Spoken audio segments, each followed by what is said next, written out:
Okay, now, I didn't have it, I want to talk with you. Okay, now it's on. So these are the new metal Yes. brackets.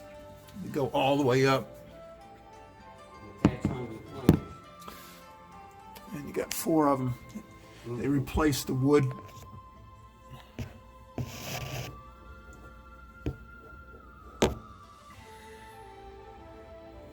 Okay. So we can take a bath in the kitchen sink and everybody will be good. No, as a matter of fact, let's do this again now.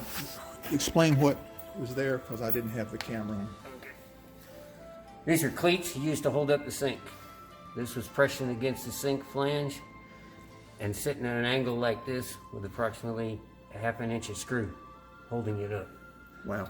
So this was the top that would be underneath the sink lip. Mm-hmm. And it was, I guess once that was anchored in, there's no way to raise it up to make it. No. Once it's in, all it does is hold it steady and firm until the silicone dries. So you remove these 4 and replace them with these metal brackets, sink supports. Now, when you screwed the hexagon socket screws, did it lift up higher than it was before? Yes. Okay, so you lifted up even more. We got at least a 1/16 of an inch.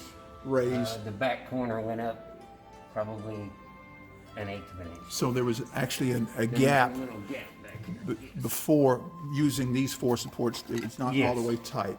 Yep. Okay. Okay, well, thank you so much. Appreciate it. I understand it now.